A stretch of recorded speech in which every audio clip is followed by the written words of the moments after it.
Um. All right. So today, my love, we've had an eventful day. Um. We. I gotta move this video's unlisted. So, I introduced you a while back. A coworker of mine. Let's dive into the full story. It's not that good of a story. But I don't mean to sound like there's drama or anything. So a few weeks back, a coworker of mine got signed up for a hackathon, and then he bailed because his Mother's Day weekend. And even though I've been giving him shit for about 3 weeks about it, understandably so. I was quite okay with it, even though I was giving him shit the whole time. And so what I decided was that as part of April's, what do you want to say, curriculum? Is that the correct word? Part of April's learning process is I wanted her to experience a hackathon. And we went to, this was a data science hackathon. To give you an idea how much data science I know about as much data science as my cats know. Like, Eddie boy. Yeah, so it's not my field of study, but I thought I would show up and see what I could do, and it turned out I couldn't do anything. He was thinking, oh, I'll learn data science in like an hour and win. Yeah, but at the very least, besides getting some cool swag and maybe building something, and unfortunately it became very self-evident when I looked at the 3 challenges, and I had no idea where to begin, right? It's that same moment when you're looking at the JavaScript algorithm and you're like looking through the JavaScript algorithm, like you're not even looking at it trying to solve it, you're looking through it. That was how it really reminded me of when I first learned to code. And it was terrifying, and at the same time reminded me of a little bit of imposter syndrome, because I felt like an imposter, a web developer amongst a bunch of data scientists. But on the positive side of things, you got to experience a hackathon. Yeah, it was nice. This is what happened, guys. We basically crashed a hackathon. I got a shirt and some swag, and we both got dinner, and then we left. Oh, man. So, all right. What was, as someone who's been, this is day 18, by the way, just to let you know, since we've started. We're almost 20% there, which I'm very proud of the progress you've made so far. And that Really? Because I'm not. It's just day 18. A lot of people would tell you that you're doing all right. The fact that you were able to build your portfolio, you're still struggling with it, but you're doing okay. And you're going to switch now your focus over to JavaScript entirely after today. Okay? I am? Yes. But you do. I'm not done with my portfolio. You get a D. You can get a D. I'll take a D. I'll take it. Okay. I'll give you the D. Oh, You know what I'm saying? All right. So what was, as someone who's 18 days in, and by the way, guys, a lot of hackathons you go to are for either college students or for almost anybody. This was one that was pretty much for professionals. Apparently, there is a giant convention in Tampa this weekend, and this is like the mini kickoff to the big kickoff, which is why there was over $10,000 in prizes up for grabs, which is a lot for a hackathon, right? But what'd you think? All right, let's talk about this. What were you expecting a hackathon to be like beforehand? Well, you know when you go to the fair, and in the fair is this big hall with just tons of room. You know what I'm talking about? Like a convention hall? Yeah, okay, so like a convention hall. I'm thinking, okay, we're going to a convention hall, and there's just going to be a shit ton of people, like 10,000, you know, something like that. I don't know, maybe like 500. There's going to be a big speaker. There's going to be like shitty speakers, you know. and everyone's gonna know everyone, and I'm gonna feel like I don't know anyone. I don't know, kind of like that, I guess. That's what I was expecting. Okay, so you were expecting some sort of Oktoberfest setting minus the beer. Okay, it's honestly not too far from it, except we were at I believe they are a security boot camp, a security and quality assurance boot camp, which is unique in itself. And so the boot camp that we went to, or excuse me, the hackathon that we went to had a military setting. It was all military companies, or companies that worked with the military in some fashion. Even my company actually helped sponsor part of it.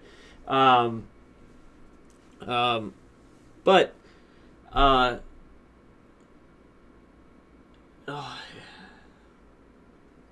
you know what pushed me? You know what pushed me over the edge with the hackathon was when I got the data set. I didn't understand any of the military terms, so fuck this.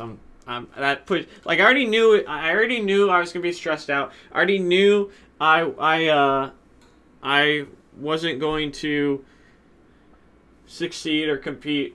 But once I was unable to what's the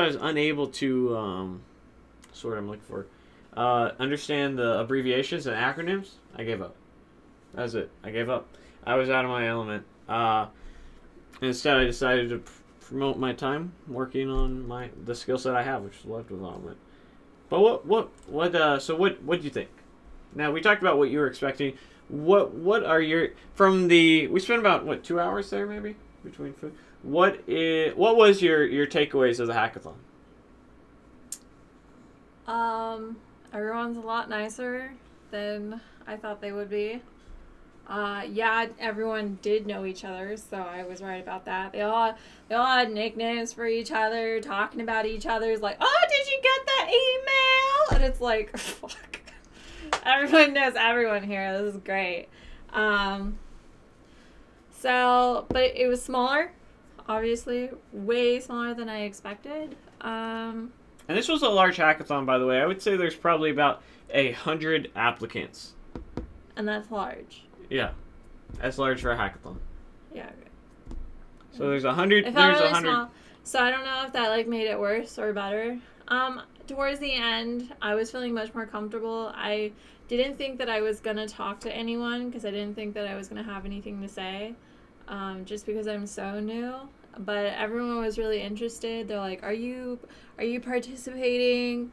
Are you what are you doing? What do you do? Or where are you at?" And they had lots of questions for me because I was like, "I'm new.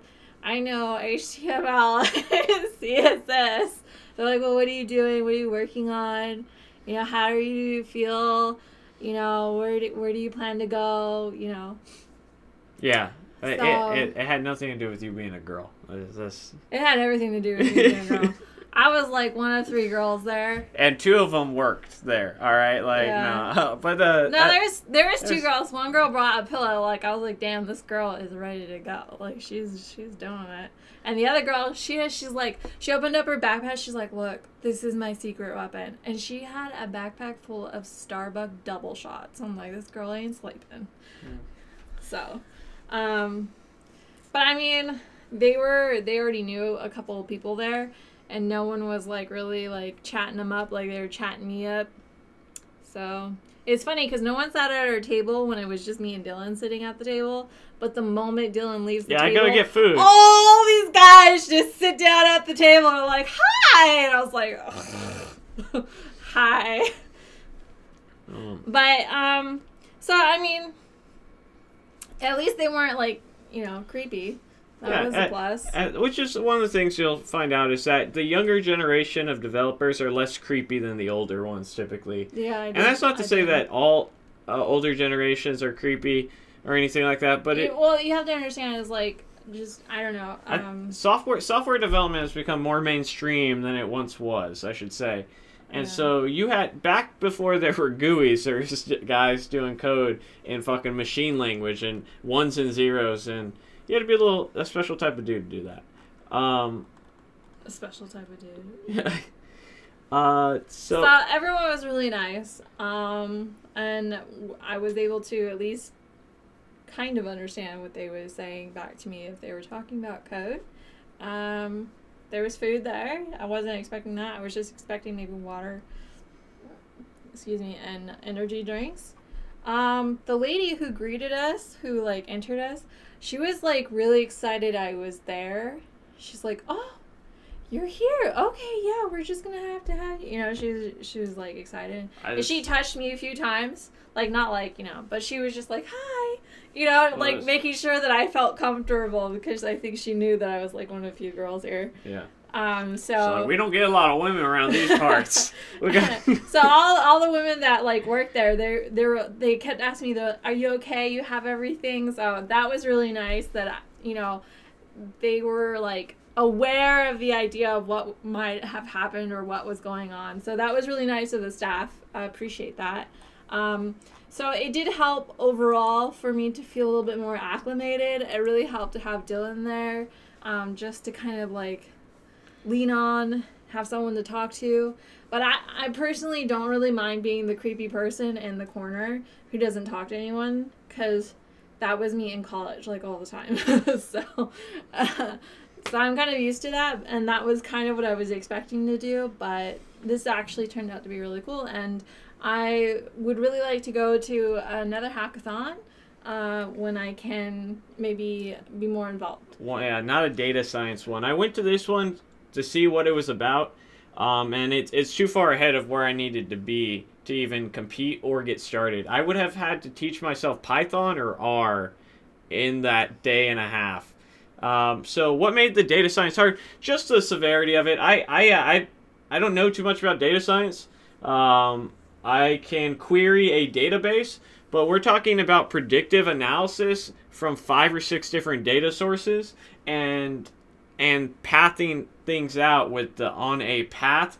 So we're talking about geospatial data, which would be with satellite imagery, weather data, predictive weather data based off that weather data, predictive sailing data with that sailing data, and a lot of filtering. And that was just one of the challenges. There's 3. Another one was... Where's your bag? I don't know. It's all right. No? Oh, you want to show them the stuff? But it was yeah. So Python is a necessity in data science. I'm a web developer by trade, so I went there knowing that I would be not in my element. I didn't realize how far out of my element I was, but it's good to challenge yourself. Were there recruiters there? In effect, there will usually be 1 or 2 recruiters at these things, especially at this one. There was a. They were obviously looking for data analysis people. Yeah.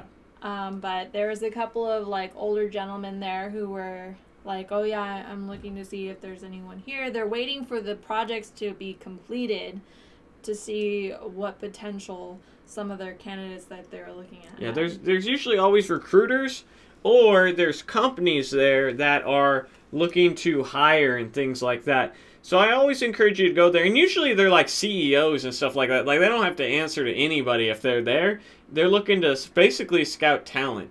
I was not the talent today. I assure you. So someone, Bitcode asked a very important question of what is the basic skills to have in a hackathon and be able to contribute and not be totally lost. So I went today to find out, could I compete? And the answer was no. I don't know anything about data science, and I don't have I didn't have a teammate with a background in data science. I went there thinking I could join a team, but everybody was already like teamed up with their coworkers. And in the past, when I've gone to hackathons, there had been a sort of, hey, introduce yourself and say what your skill set is, and maybe people will put you on a team or you'll start your own team. There was nothing like that. Everybody there was a professional. There was supposed to be something like that, but it didn't happen. Yeah, so I knew I was going to be at a disservice. Bitcode, thank you. So yeah, I appreciate that, man. But in terms of what skills... #payday.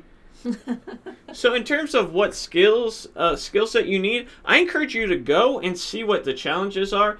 But if it's a web development hackathon, and also, this was a very specific hackathon for data science. A lot of hackathons will leave it up to you to use their APIs or their endpoints to come up with your own idea, and it has to maybe benefit women or help children or, facilitate whatever they're trying to do. This was a very specific data science only hackathon, and I had nothing to offer other than hey, I can make your webpage look pretty. Yeah. Yeah, so that was the situation we're in. Get some. But in terms of what skill set you would need, I would if the challenge uses an API or it's possible to web technologies. The very first one I went to was after I did the weather API project on Free Code Camp, and I can show you my project actually. Let me pull it up on LinkedIn. I'll show you the exact project that we made. But essentially what we did was we made it in jQuery, HTML, CSS, and I think we used Bootstrap in it as well. But it's basically just a standard web application with the API. Let me pull up my thing. I got it on my, and by the way, it is on my portfolio. So projects. See project. So the project here, we built this in a day and a change, but essentially what we did was we took the Esri API, which is a map API similar to Google Maps, and we took the YouTube API, and then we displayed videos only in the area that matched your search criteria. The idea being that we were only going to show geolocation locally, your geolocation's videos, and eventually we would click on a map. So let's say we typed in, I don't know, what should we search? Let's search Hackathon. So this, in theory, is going to pull up all the videos for a hackathon based off your geolocation locally. And you'll see right here, this is where one video was, and show you on the map where these videos were. The idea being that down the road, and you can see that in Tampa, there's a few more, and we tried to get cheeky and display on the map using the angel hack icon for bonus points for cookie points. But this is an example of a project that we made using jQuery and the skill set that we had at that time. The pitch for this was that you want to support your local content creators, for one, and the other one is imagine that you actually picked a geolocation, you picked a point on the map, and you said Austin, Texas, and you wanted only rock music from videos that were located in Austin, Texas, or you only wanted cooking recipes for enchiladas in South America. And so you'd click that and it'd base it off the selected geolocation. We didn't get to that point because all you really need is a proof of concept. But that was my hackathon project that I made last time. So if I could have made something similar to this with the data science, I would have stayed and done it. But unfortunately, it was way beyond my capabilities in data science. And I needed to know Python. I needed to know R. I thought it was going to be something where I was going to be able to just put in a database and query it and display the data in a certain format. It wasn't anything like that. It was real-time analytics that constantly went up and down, up and down. Now, no matter what skill level you're at, I encourage you to go, struggle through. Maybe you'll meet somebody, and go from there. So, Hannah wants to know if she should review a hackathon. Hannah, I think you should. I think that'd be really cool. Code Girl Hannah. Code Girl Hannah. That sounds like someone's got a YouTube page. Let's check out Code Girl Hannah. It'd be something really interesting to... No, I don't see it. To see. Yeah, I don't think there's anything wrong with it. I typically... Did you win? Nah, we forfeited. We won! Yeah. So we got a cookie. That's about as close as a winner as we got. So I think hackathon reviews are fun. Even if you don't win, talk about it. It gives people an idea. I encourage you all to go to hackathons, even if you don't feel qualified. So JJH says, "Hey Dylan, it's your boy JH here. I'm kind of stuck on my job hunt. Could use some advice, brother. It really depends, but on what your situation is, and I'd have to look at your LinkedIn. I'd have to look at your resume." I just spent an hour doing this with somebody the other day who was stuck in their job hunt. So if you want to book a session, I would be happy to review it. But if other than that, other than the stuff I've already put in my videos, it'd be too detail oriented just to go over right now. Now, Joshua Jarek says, "Hey Dylan, would you do a live stream where you would review viewers' resumes? I know you already gave us yours to look at, but it would still be nice to have some live feedback on what we can do to improve." Same kind of thing is maybe I'll do a live stream one day, but Or you could do like a contest when you reach a certain amount of like subscribers, and you could be like everyone submit their resumes and then you pick 5 random ones and you go over them. The thing is it's more than just your resume, right? It's your resume, it's your GitHub, it's your cover letter, it's your LinkedIn, and it's your references. So there's 5 real things that you have to have looking sharp to be a contender. But yeah, that's an idea. I'd be happy to do. Yeah, I took. You skipping. I'm not skipping anything. Okay, fine. I just read faster. Doesn't mean you comprehend anything. So do I have anything negative to say about the hackathon? No. The only negative thing I would have to say is that they didn't follow their itinerary, which upsets me. I don't have anything to say about that. The only negative thing Don't put it on there if you're not going to do it. Say something if you're not going to do it. They didn't even say it. They're just like, all right, everyone got to know each other. What's the miss in all my videos? Extreme vaping. Yeah, it's just an essential oil diffuser. It's something I put on my desk here, you see? Yeah, you can all thank me for that. I got him hooked one day when he was really sick, and I said, oh, this will help you. And he hasn't stopped since. Yeah. So. But yeah, so I spent an hour talking with the individual last week, going over his LinkedIn, his cover letter, and his resume, and I think if he follows the advice, he'll do all right, because he had a very strong resume, but I want to show you guys the stuff sometimes that they give away at a hackathon. So yeah. So let's get back on track on the hackathon talk. So at a hackathon, you typically always get swag. You get swag. You don't know. It's the first one you went to. You're just taking my advice. I'm an expert. So you get a bag. And in this bag, they give you a bunch of shit. Actually, there's one good thing that comes with this bag. And it is this awesome textured t-shirt. The front. And then these are all the companies that see on there. Point out your company. No, I'm not allowed to. Stop saying that. Sorry. So anyways, there's all the supporters. This t-shirt is kind of like a wick-away material, so it's really nice. And then on top of that, look at this. Get down with your bad self. They give you a... I'm replacing this with mine. That one's cool. We don't even drink. Notepad. Doesn't mean we don't use it. We use it all the time. There's coffee we buy that doesn't come off. One time in like 6 years. I know. The little sticker. It's cute. A lot of wasteful pamphlet things they can just send you in an email. But, whatever. Little hackathon. Little menu. Their little itinerary schedule thing here that they didn't follow. But that's, that's alright. It's not okay. Not my book. I'm way too... Well, some more stickers from their sponsors. What's this? Secure your future. Oh, so this is what I was talking about earlier, which was this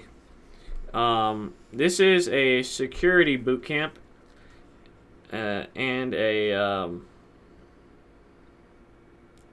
security And what else was it? Oil vape. It's not oil vape. Essential oil. It's essential Oh. oils. But this is It's water and essential oil.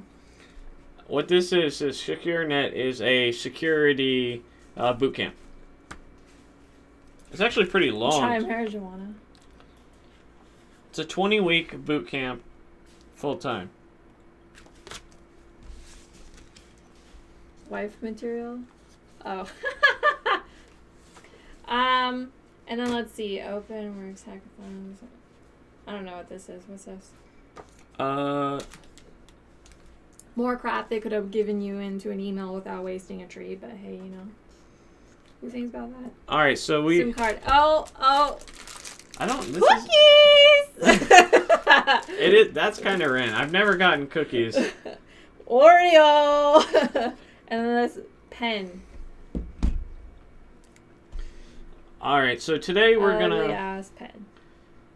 We're having a short live stream today because we did a field trip today for studying to the hackathon, and Did you just? should just have it in the photo. Yeah, there we go. Yeah, it is a very this is the weird one. Did you show this one off? I tried to. I honestly these pens were from like 2000, Is this a and pen? I didn't know it was a so pen. many of those made in 2000 that they're like, fuck, what are we gonna do with all these pens? Okay, we'll just load them into giveaway shit. Like, let's do that. I'm so sick of seeing these pens. I'm gonna give this to somebody at work to fuck with them. Give it to your friend who didn't make it to the hackathon. Be like, bitch. Okay, so what's going on out there with those cats? I don't know. Why are you eating my Oreos? I thought it was lemon. It's not. Is it lemon? No. Oh, you can have it then. Oh. If it's vanilla, I don't want anything to do with it. Yeah. Alright, so we're gonna have a short little session here. What's the smoke? It is essential oil diffuser, man. We throw things like this one. I feel like if you ran a data query of what was the most common question, it would be, what is that smoke? Dylan, how forward were you when you first met April? Extremely forward. So forward. It was... No, I wasn't. I met you at Starbucks for a coffee. Yeah, he DM'd me. He slid in the DM. I did slide into the DMs. She was waiting for it, though. I was like, when he messaged me, I was like, who are you? Because he wasn't a friend of mine on Facebook, and I didn't talk to anyone that wasn't a friend. Slid into the DMs. And he's like... But slide in. And I don't really go on dates with people because that's really uncomfortable for me. So he was smart in asking, hey, let's go get a coffee. You put that... So he was smart. He was like, let's go get a cup of coffee. I was like, oh, okay. I feel comfortable doing coffee. So we did coffee. And you know what he said to me? The first thing that he came out of his mouth when he saw me, he's like, I've never had a girl beat me to a place before. And then we just talked from there. And that was our first and last conversation we've ever had.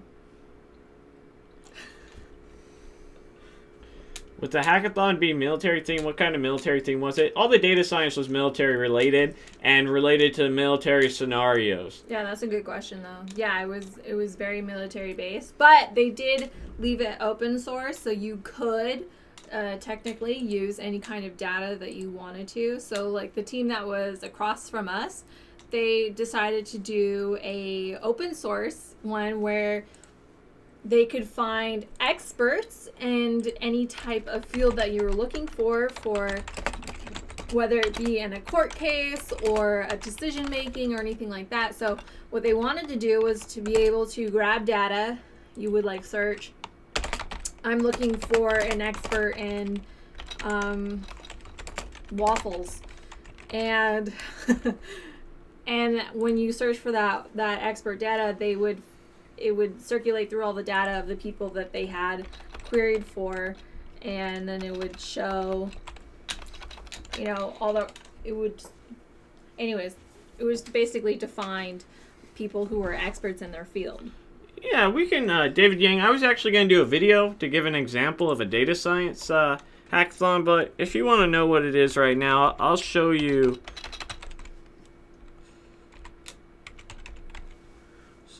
It's really interesting, the data that they have you in the challenges that they were giving. Oh shit, I did it again.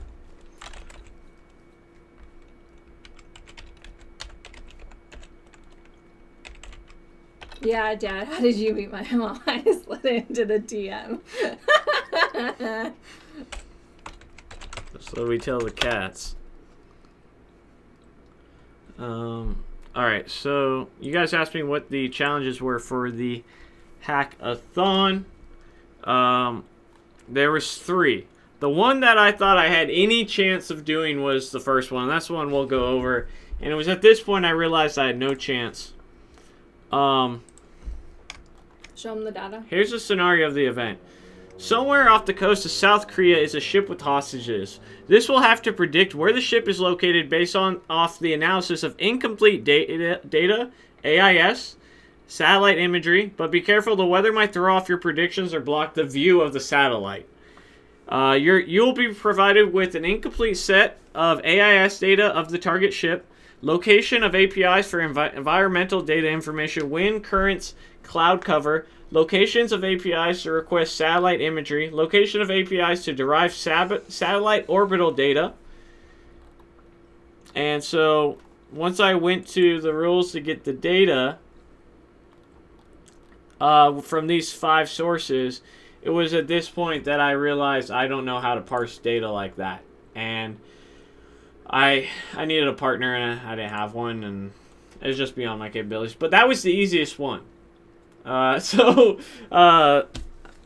my skill set to get there. Okay, so let's we've talked about the hackathon a bit, and we are going to now go back to algorithms. So yesterday, stop fucking. People are gonna think you're actually sad. Stop it. They already think I'm like torturing you, teaching you to code. So. No, I'm just kidding.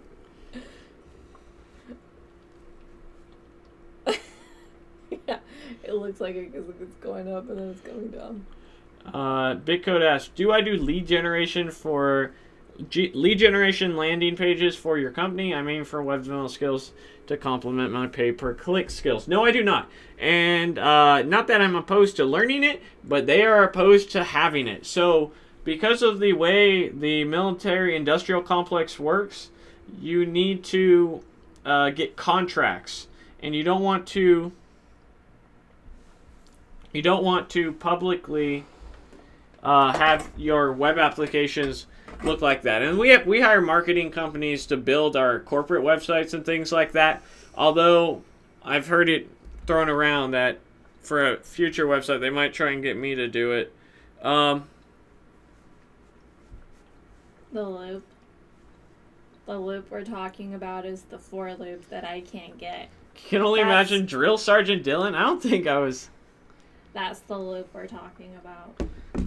I don't think I was. I know we haven't finished the loop. I don't think I was a drill sergeant.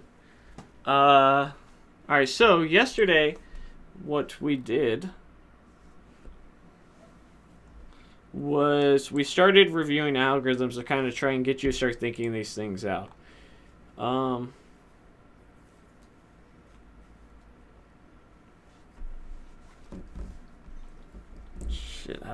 Alright, I guess we'll do the first one. Why can't we just continue with this one so I can continue to be totally mystified by the lack of intelligent knowledge that I have? Too friendly for a drill sergeant? I'm a nice guy. I don't know about that. You guys know him better than I do. What are you talking? She has this thing like we never hang out and we live together. Living together doesn't mean you hang out. I don't even have any friends in Florida. You're the only Neither person do I hang out with. Craziness. Maybe I hang out with Tito a little bit more. But that's our buddy. Alright, so All right, enough of this. Enough. We are going to Compendium. Welcome. By the way, congratulations once more on your job with your 75% pay increase. Making us proud. Your interview, I think, is going up tomorrow or the next day. I gotta check. All right, will you, while I set this up, go fill that up?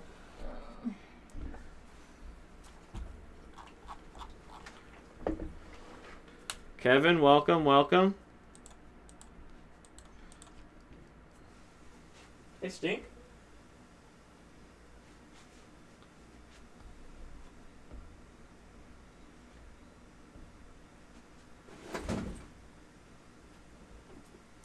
When I left my job, and mind you, it was because I wasn't working as a developer, I got a 47% increase in pay and felt like a fucking baller.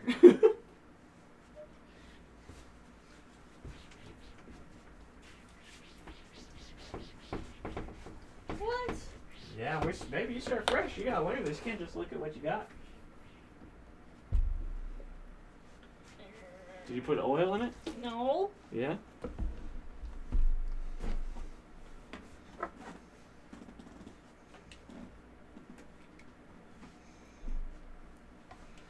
Manuel says... I can't wait to do it either. That's going to be so cool. Can't wait to do that when it's my turn. Hey, man. Yeah, you'll get there. What's up, man? Great videos. Thank you, Manuel. Manuel Telis. Kevin Cho, sounds like he just jumped jobs. Got an 8.8% increase. Well, from my understanding, you've jumped to probably the top of the ladder thus far, so you're doing all right, man. Okay. Thank you again to Bitcode, who donated $5 towards our 4K goal.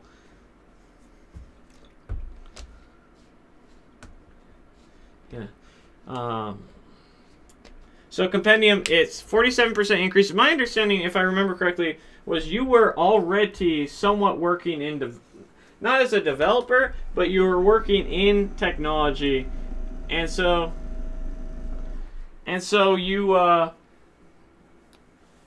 you probably had a higher salary than I did. But when I interviewed Nicholas Spinoza, he moved from being a chef to a developer and 6 times his income. Not 60%. 6-folded his fucking income.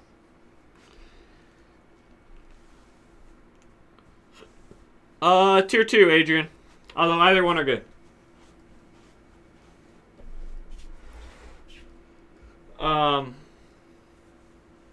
You should have finished as early as you can. You probably don't have a higher salary than I live in Florida.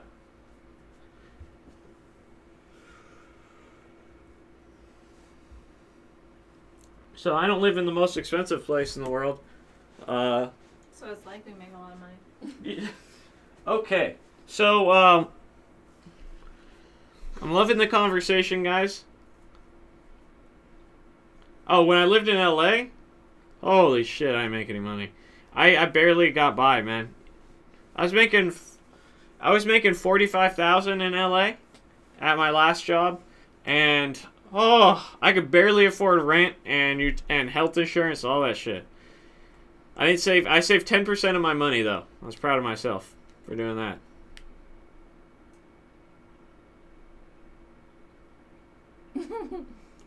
Yeah, JJH, if you want to email me, I'll type it out in there and we can talk about the details.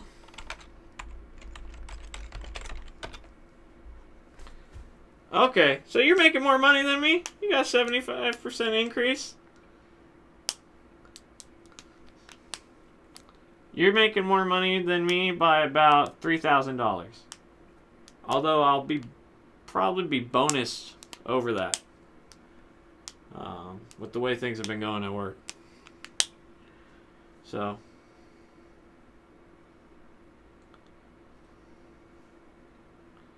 Yeah, we'll call it even. But I got a little bit of YouTube money to carry over, so I'm better. No, I'm just fucking with you, man. How much should I look to make? It depends on your skill set, and it depends on your experience that you currently have, and a whole mess of other things. But the easiest thing to do is look up on Glassdoor. And also, it depends on where you live, the supply and demand. It depends on a whole bunch of things.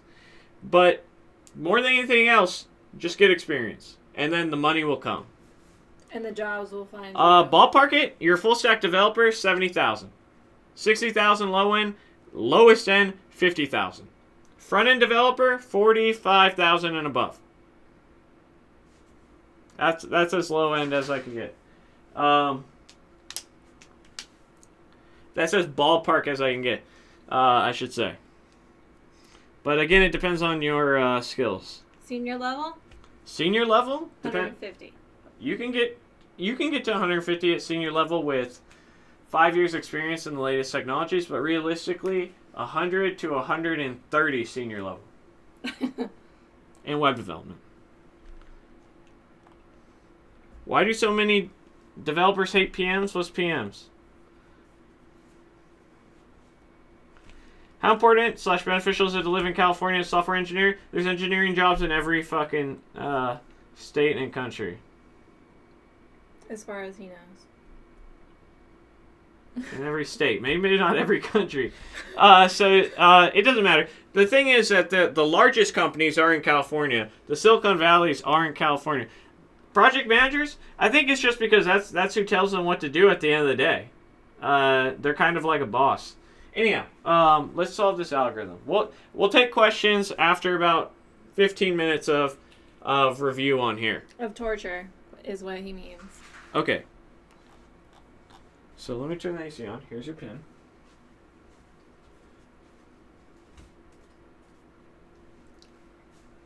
Are we doing the same one? Yep. So what is it before you... Oh, okay.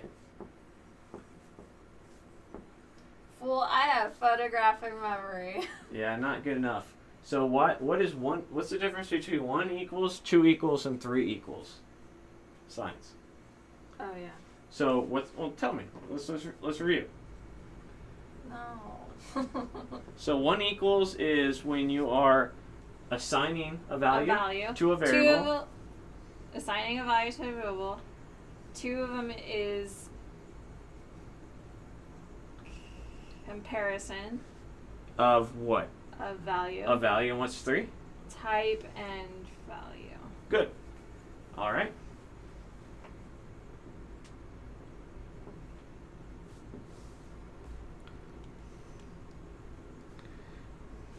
Bitcode, email me, and I may have something that you can help with. Not my tutoring service, but something else. Okay, so we'll review all that in a bit. Okay, so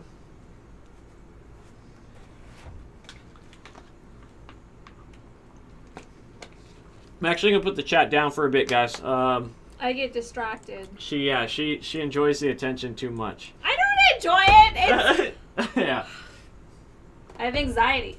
Okay, so what's going on here? We're evaluating if if the number we're passing in is 0. Oh shit, this is up. You're not supposed to see this. All right. And what Stop cheating. I have it up on the screen. Not cheating. We're supposed to start off where we left off. All right, fine. We'll start off where we left off. So here, if factorials, if the number is 0 to any power, it's going to return 1. So what do we need to do here? We want it to return 1. Okay. So it's saying that this 0. So we're checking if it's equal to the num. Yes. And if it is, it'll return 1. Yeah. And then it exits out of the function. Because you can only have 1 return ever hit. Return.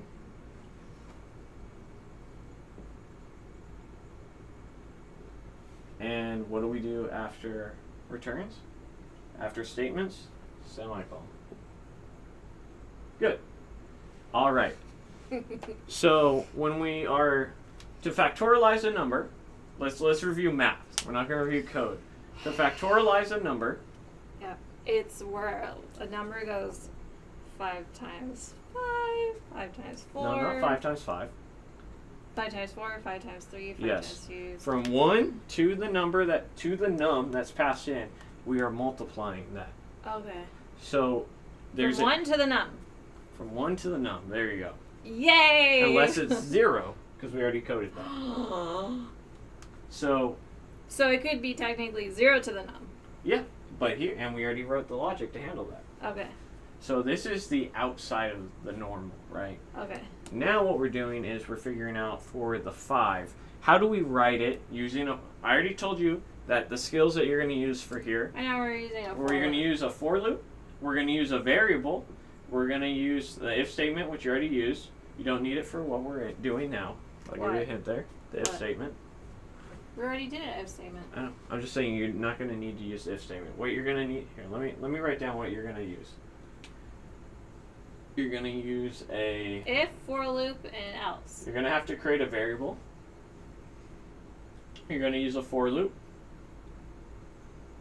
And you're going to return when the for loop is done. Oh, and also, there's going to be multiplication, right? We already talked about that, because you have to multiply in a factorial.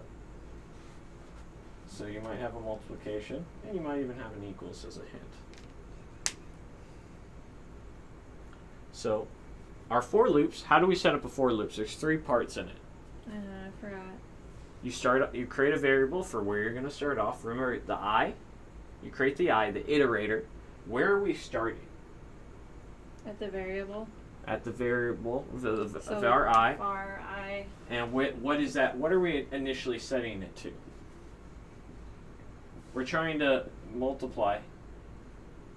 Well, yeah, no. Var, the equals is assigning. We're creating a variable and we're assigning a value. So we're creating the variable I. Okay. And we're assigning a value. And remember, we're trying to go from 1 to num. To multiply it by 1 times 2 times 3 times 4 times 5 until we get to num. So what do you think we start I at? What do we start our for loop at?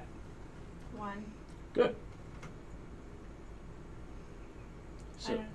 So we use the assignment operator, the equal sign. No. You have to assign the value. Oh, from this variable. Yeah. All right, and now you're right. We once you create your variable and you're done, you put it and say we set that. Now, no, there's 3 parts. Next comes the statement. The statement in here, it's called the conditional statement. And essentially what that means is keep running this for loop until this statement is not true. Now, if we know that we are going to multiply a number again and again and again until we've multiplied it by every number in the set, what might be our statement?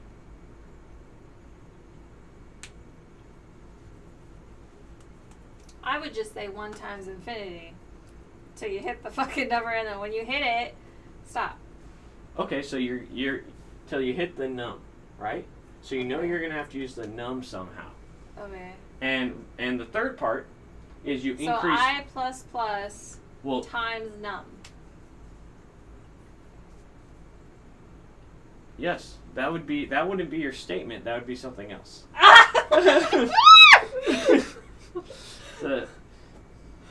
Okay, so right now your statement is how many times are we? If the number's 5.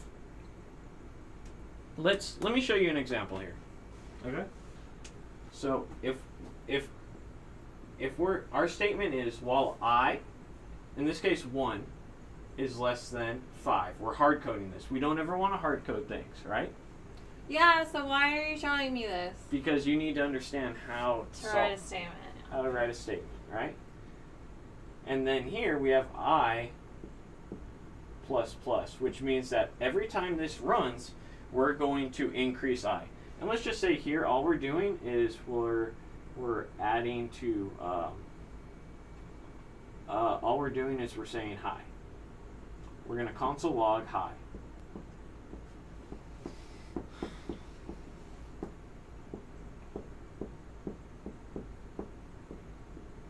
So high, and then we'll put the value I, plus I. Okay. You remember what console log does? It prints it out. Cool. So the first iteration here, the first time this runs, what happens is it prints out, and we're gonna write down what it's printing out here. So on the first iteration, it's gonna say hi 1.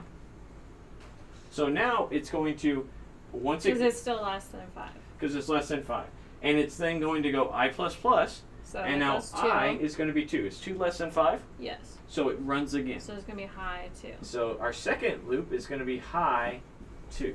Okay, I get the hard code part. Hard coding is what I understand. Okay. Now you're asking me to write a statement not knowing any of the hard code and making it still true with anything put into it. So is that I less than num or equal less to num? What makes sense? So if we're basing off the amount of times that we have to multiply. Returns 1, but what statement are we looking for? Right now we're trying. All right, so in this case 5. It would hard code 5, but it wouldn't work when we threw 10 in there. So these are our arguments or our parameters. Right. Okay. So how would we change this for loop so that it would work with any num? That it would run the correct amount of times. Because remember, what we're doing is 1 times 2 times 3 times 4 times 5. So we need to have it run 5 times. Now if it goes 6, that's 1 times 2 times 3 times 4 and then when times it runs 5 10, times it 6. needs to run 10 times. So that's including the num. So it would be the num. What would be the num? This motherfucker. Yes.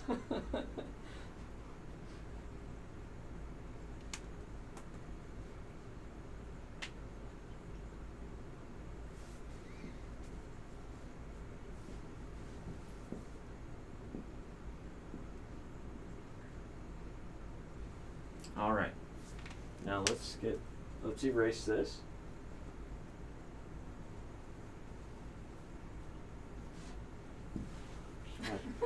All right, cool. This part? Yeah, you can erase it. You erase it. All right, so we know we need a for loop.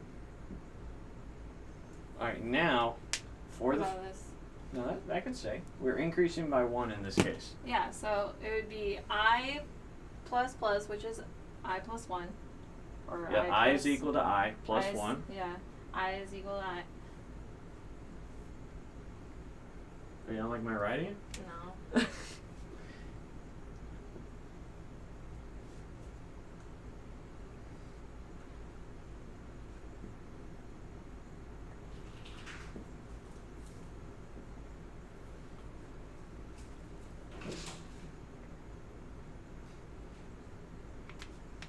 Okay, so now what we need to do is we have to find a way to store the math that we want to do, which is the factorial math equation using the for loop. How do we do that? In this loop, Mm-hmm. we need to put the factorial math into it. Yes.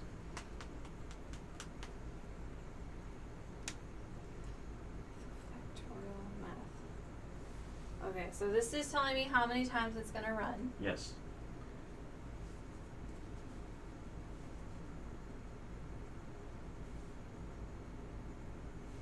And now we have to figure out how do we do what we needed to do in our for loop for each iteration. What do you mean each iteration? So every time it runs. What do you mean? So every loop is an iteration. Okay. So right now we're figuring out what do we How do I know how many loops are going to be? based off of num. Remember, that's our parameter we're passing in. None. Num. Which could be 5, could be 20, could be 0. Right. So wouldn't this be like infinity? No, it's not infinity. Now, what do we have to do in a factorial? We have to multiply. Yes.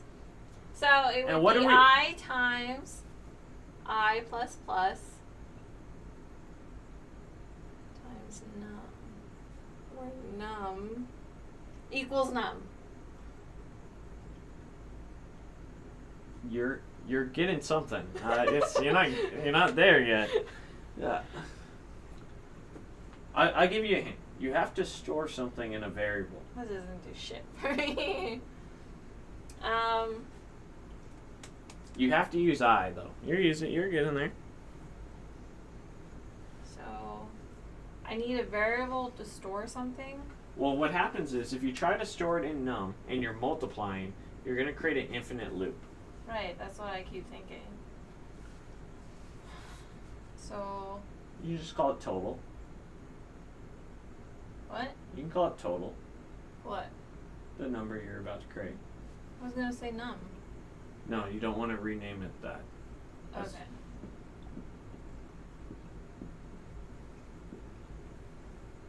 So var I is what I'm storing. Var total is what I'm storing. Var total is what you want to return eventually. You want to return the result of the factorial. I'm confused by this Okay. because I thought these are the same, right? Both variables. They're both variables, yes. And this variable is containing I equals 1. Yes. But this one is containing a total. That's going to contain your math that you're going to do for the factorial. Right. But why does it have to have a total in it? You can name whatever you want, except num or I. I don't know why I need total. I thought this was supposed to be where my math was going. It is. Let me explain something. Let me remind you of something. Okay. Let's forget this for a second.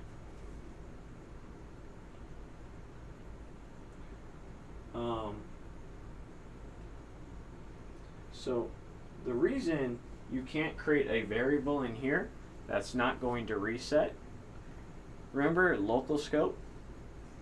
So if I were to create a variable, because you're doing something wrong right now. If I was to create a variable called count, and I set count equal to count plus 1, semicolon. On the first iteration, the value of, and I were to print it out below. I'm not trying to name it the same name as that. I know you're not supposed to do that. I'm trying to explain to you why you're creating a variable in the wrong spot. You're the one that said it's a variable right there.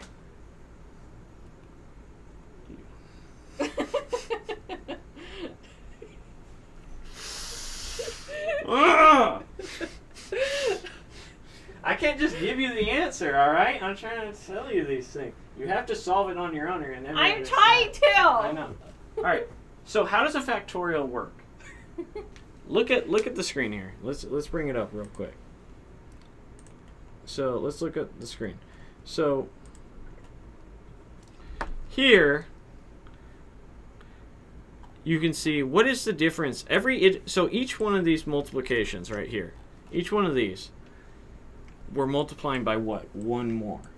Yeah. And each one is an iteration. Yeah. And it's equal to this 5 factorial. Yes. So how we need That's this. what I was saying. All right, you know what? Just go. No. just go. No. Yeah, come on. No. No. I got some attitude. Let's go ahead. You're on your own now. No. Yeah. Come on, baby. No. You got this. You got. See, look at this. Hint, you don't even need to create a new variable. Just use num. That's what I was thinking. Brandon, you're fucking wrong. First off, you're wrong because she'll create an infinite loop. That's why you're wrong. Yeah. Wacky. No, I meant like, yeah, it's like, that's why I was thinking it would go on for infinity. All right, let me show you. You know what? Let me show you. Watch out. Let me show this gentleman why you can't create a num. So here, if we go based off your logic, and we create a number, we increment our number. So for loop, var I is equal to 1, while I is less than num. I++. If we set, based off the logic of a factorial, num is equal to I times equal I, which is essentially what you're saying, our number increases indefinitely, thus changing our statement here. So when we get to 5 factorial, it is now 120. So we have to go up to 120, and I have no idea what 120 factorial is, but 20 is something in Run the it! trillions. Run it! Let's see if it works! No, it's going to crash the browser. It doesn't work. So that's why you can't use num. It creates an infinite loop. Anyhow, I hope you paid attention because I solved it for you there, if you could figure out how to assign it to a different variable.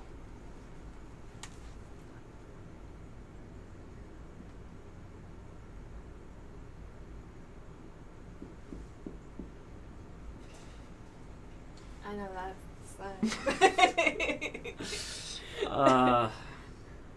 all right, baby. I think we did enough today.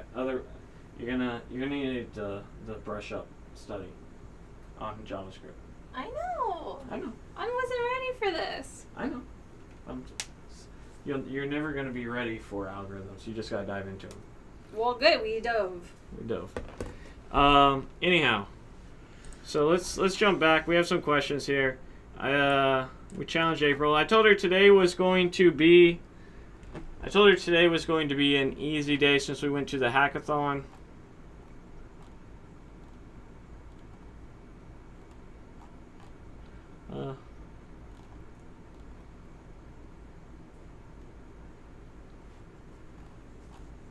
Glad to see the whiteboard. Yes.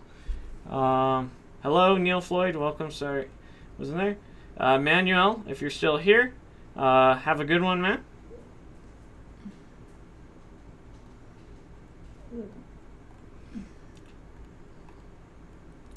Are you going to cover recursive algorithms in this session? Seems like a good problem too. We're not diving into recursion anytime soon for her. That would explode her brain instantly. Are they doing Python? No, we're doing JavaScript. You guys need a new marker? We have like 15 different ones. We'll try a different color tomorrow. Move the whiteboard closer. I'll try to get a better angle in the future.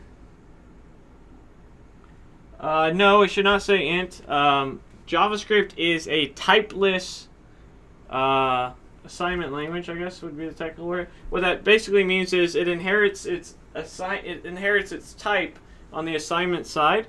It uses dynamic variables. There you go. Unless you're doing TypeScript. Are we back from the hackathon? Yes. I decided that I wasn't going to be able to compete. It was a data science hackathon, so not my field. So not too bad. TypeScript will dominate in 2018. Probably. It'll probably make its debut. We already talked about why we couldn't use num as our variable counter. Michael Obeng, I am a very patient man. For a drink by now. Me too. Except for I don't drink. Brandon says you don't need to create a new variable, just use num. We've discussed that.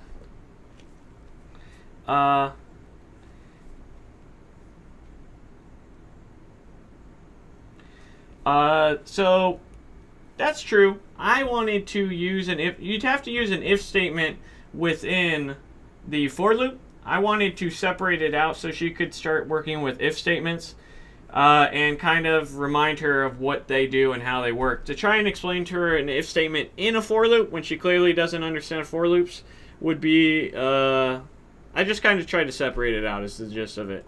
Because that one you can hard code.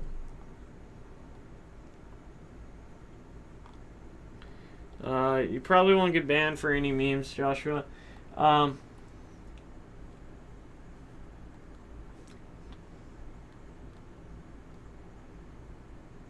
What was that like, talking to you, About what?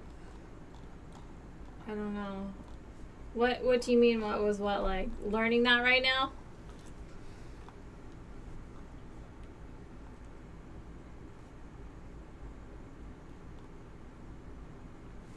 You can't look, guys. You can't if in the way that we have our code set up, where we're setting the original num as the statement here, it would create an infinite loop if we stored the factorial value to num, because it would increase dramatically every time. You would never reach your loop. Or on a side note, if we started at 1, we'd say 1 is less than num, and then we said num is equal to 1 times 2, and then you have 2 is less than 2. It'd never break out of the loop. It'd still be bad. So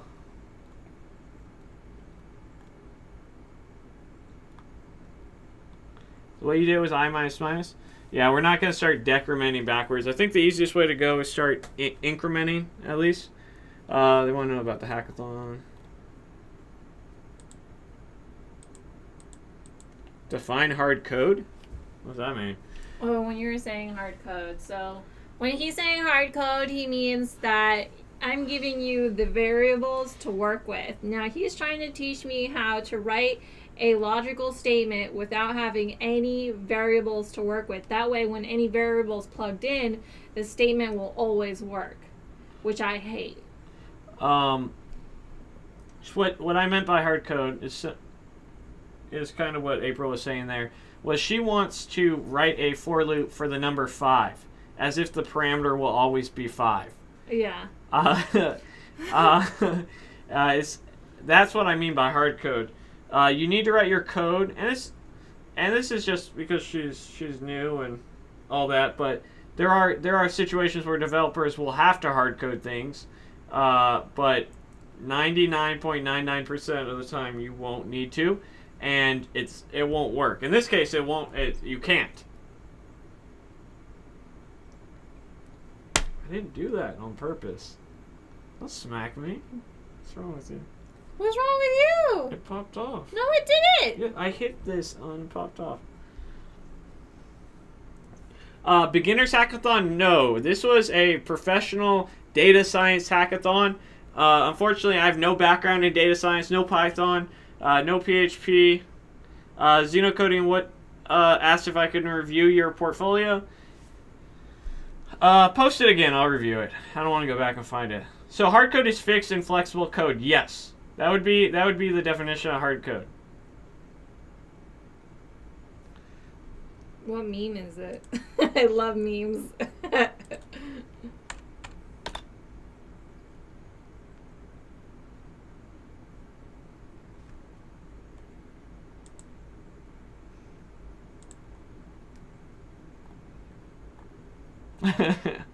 There you go. That's Hey! I'll tell you what, I'll use that in my hackathon video. I'm going to talk about the hackathon and challenging yourself and all that sort of stuff, and maybe bring in a little bit of imposter syndrome. Alright, so we'll wrap it up by reviewing Xenocoding's page here. Who's 14? Good for you, man. Starting early. Good for you. God. That looks really good. I like the aesthetic feel to it. Yeah. I think it's better than mine. Congratulations. That's awesome. Very nice. Looks like Bootstrap.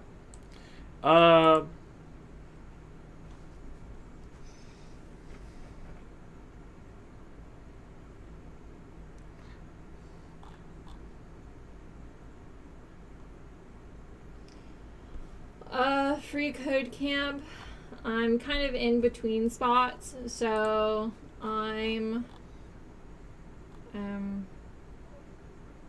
still doing the portfolio. It's kind of done. It's just some of my divs are a little like out of it. So I'm trying to get everything organized so it's a little bit more presentable. Definitely, yeah. And then for the JavaScript, I'm trying to catch up on notes. So I'm probably a little bit more than halfway done with the JavaScript notes. So I should be doing shortly. But I've been trying to really sit down and figure out the bugs in my code for my portfolio. Anyways, let's do this. Okay, so 14, man, good for you. I would do that. I'd be fucking taking over the world. We'd kill to start at 14. Yeah. Good for you. Yeah. That's really great. I like the movement over the hover of your picture. That's very aesthetically pleasing, and it makes you want to pay attention. So you have good animations, man, and you can tell that you've taken some time to build it out, and you have these placeholders. Everything about this is very nice. I wonder if this is CSS or if this is jQuery. Well, let's look at the code. Yeah. You got a nice page here. My thing is this, man. You're probably too young to have a LinkedIn, but go ahead and make yourself one. So, add some. The best advice I could give you, Xenocoding or Benjamin, is get yourself a website, man. I know you probably don't work or have any money, but it's relatively cheap. You can get with hosting like $7 a month and buy a URL for like $15 a month, and make that your personal project, man. Where instead of linking to code pins, link to actual websites on your hat for the rest of your life. If you really do want to be a developer, man, go and buy Benjamin or benjaminb.com or whatever you want to buy. Buy your dev portfolio site now and use it to the best of your ability and continually improve it, continually go that next mile. And as you get better with APIs, and it looks like you already are fairly decent with it, because I saw your open weather API worked, and I'm assuming the other ones worked as well. Go ahead and add things that are cool. If you're like, hey, I want to add my most recent photo on Facebook, go find out how the Facebook API works. If you want to add your most Instagram one, go do that one. In my case, I did the description, and from there, just start trying to freelance, man. The only thing I'd say is the submit button. Probably make it to like right about here, because it's really throwing off your view from the top left corner to the right corner here. Aesthetically, the submit button should be ending somewhere over here, about this size. Yeah, it's like, is it the best portfolio site of all time? No, neither is mine. What? It totally is. The submit button's my only if with this. Yeah, but your color scheme, great choices. Those were really nice. But here, let me, and I say this not to discourage you, because I'm very impressed, man. I really am. But let me show you just some simple templates, and this is what you should strive to get to. I'm not saying copy the templates. It says start. Yeah, start. Bootstrap.com. And this is how you get better too, by the way. If you want to go and you say, how do I get better at web design? How do I get better at building sites? Go find a template and try to emulate it. And you're like, I don't have very good artistic vision when building websites. So what I do is I go to sites like this that have them, I get ideas, and then I apply it to what I know and how I want to get there. And so you also have these other sort of blank templates to kind of give you ideas. But let's take a look at two starter templates so that you can kind of, we'll do live preview, and then we'll do grayscale live preview, and from there what you can do is you can see how to, like, here's an example, right? Just a simple cool background color, a little bit different, right? This could be CSS. This could also be a background. This could be a CSS of something drawing across, or it could be a background image and a gradient color scheme across. But it'd be up to you to do it your own way. You have some nice button hovering. You're already good with all this sort of stuff. A different sort of menu style. Go down. You have some icons in here. Get comfortable with that. But you'll see kind of some general web patterns. And you'll see more different ways that you can. Remind me to turn fucking Nightbot settings down. I always forget to do this. That's what I was laughing at. I was like, dude, Nightbot is on it. And you'll see that instead of maybe color, you have images as your backgrounds a little bit more, and then you add filters and things like that, and here's another one, a great one where I actually used this to build a site for a buddy of mine. And you see that down here it's not working, but they have a YouTube map API. But I believe I'll show you what I did just to kind of help him out. I didn't want to spend a ton of time making it, but I took that site and I just added what he wanted in it. So here we have the Van Sparrow site. This is literally using the same template. I just changed it out. I could do a better job on it, but this was a free thing for a homie. Added some stuff in here, some icons, his store, a little bit of a banner here, a button, and a little bit more. But that all came from this theme, inspiring me, and I actually took some parts of it completely from it. But if you're trying to get better, which it sounds like you are, you want me to review your stuff so that you can get better, and let's look at the code. Come on. I encourage you to go and challenge yourself. Today I went to a hackathon. I felt like an idiot. Sometimes you have to feel like an idiot. I feel like an idiot every time we hit this algorithm. So. And look at this. This is great. You have jQuery in here, which is good, man. I suspected looking at that was jQuery and not CSS, and perfect. If you want to continue to challenge yourself, try to improve it. Save this iteration. Stop saying it's perfect. Let's find something up. It's not perfect per se, but it's. That's what I'm saying. Objectively. He wants to know. I just told him how he can improve from there. This is the skill set he has right now. Yeah. And that is why it is perfect. He needs to better his skill set, which he's gonna do. Someone asked for this opinion, not to say, "Oh, it's great," and not give him ways to improve. It is great. It's great that he can make this. And he's using HTML5 with his header tags and nav tags. All that's great. He's asking for. Are you asking to critique it or asking for better ways to enhance it? Those are two different questions. I thought he was asking the latter. And I gave him ways to enhance it. I showed him different stylings, because that's the main critique is the style's outdated, right? That's the main critique, and I think he probably already knows that, but he made what he could with the skills that he has. But the animations you have on there, that is leagues above most web designers. Most web designers just know HTML and CSS and can barely add a hover and an animation. Very good stuff. Now you just got aspiring to be you. Yeah. Now you just got to step up your design, man. Yeah, so when you're looking at the designs and everything, since you have such a great imagination on what you can do with your layouts, I would say not so much maybe copy the other schemes, because you really want to hone in on your own ability to have that type of creativity. More or less look at the schemes, look at the black and white content. When I say black and white content, look at all the information that you have laying out and block it out into white and black contrast and kind of see what aesthetically is pleasing, because part of being a web developer is knowing where to put things and how to put them so that the person that you're working for or whatever project you're working on, you can have that capability while being able to develop the type of,